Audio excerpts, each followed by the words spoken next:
Assalamualaikum and salam sejahtera everybody. Our experiment today is about magnetic field.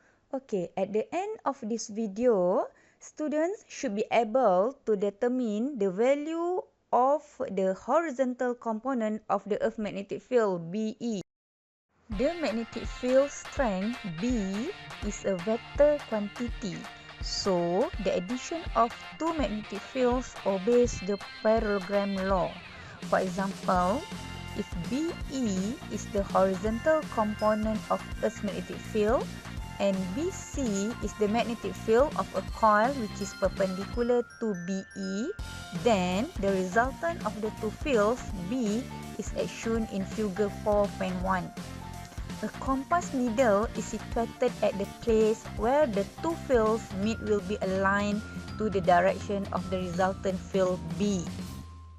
From Biot-Savart's law, the magnetic field strength of the coil at the center as shown in figure 4.2 is given by BC equal to mu naught Ni over D. Let's say this is the 4.1 equation. From figure 4.1, tangent theta equal to BC over BE. Let's say this is 4.2 equation. Substitute equation 4.1 into equation 4.2.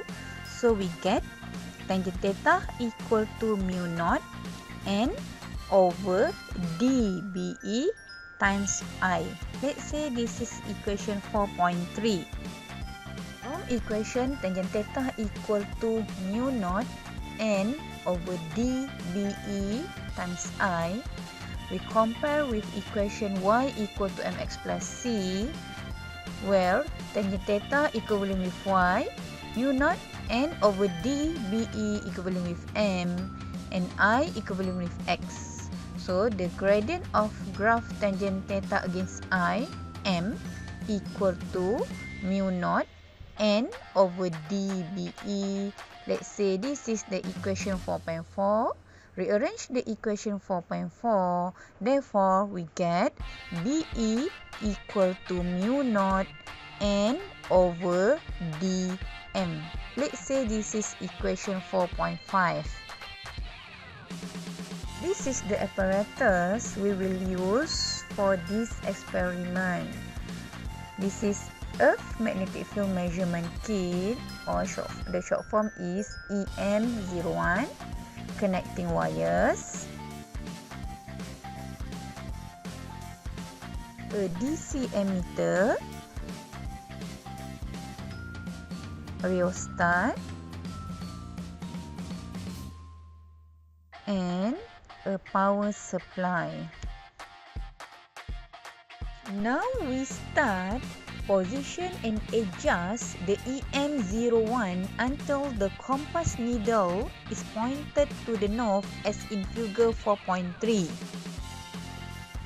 Next, set up apparatus as shown in figure 4.4.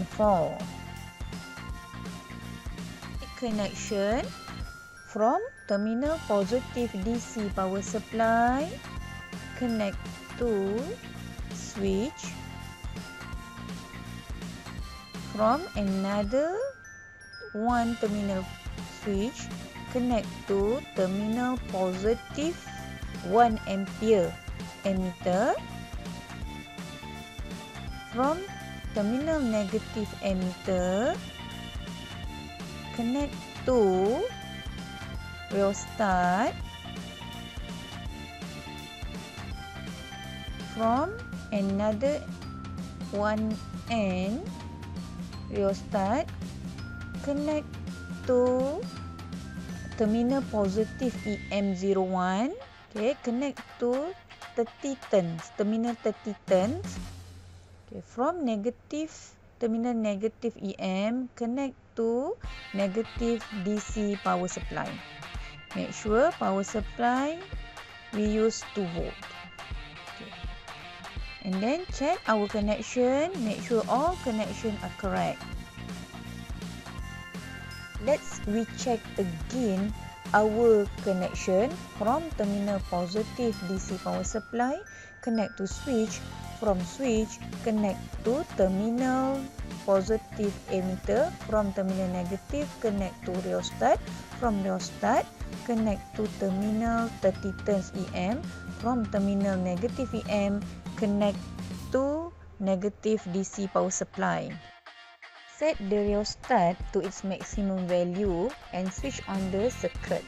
Record the readings of the emitter I and the angle of deflection θ1 pointed by the compass needle in table 4.1. Reduce the resistance of rheostat to increase the current I and hence the corresponding value of θ1.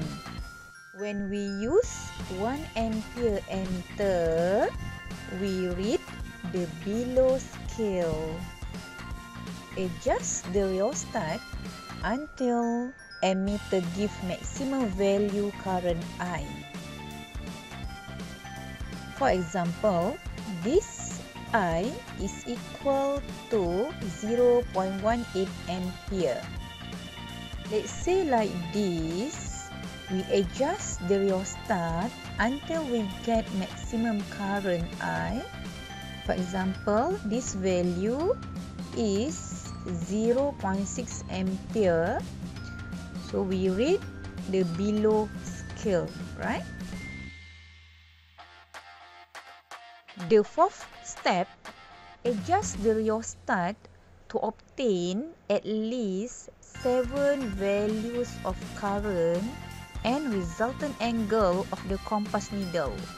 The deflection angle should not be more than 80 degrees. Next, repeat step 4 by changing the polarity of the power supply. Record the angle θ2 pointed by the compass needle in table 4.1. Lastly, don't forget, measure the diameter of the coil from here to here and tabulate your data. Okay, complete your data tabulation like this, like table 4.1. Okay, that's all for experiment magnetic field. Thank you.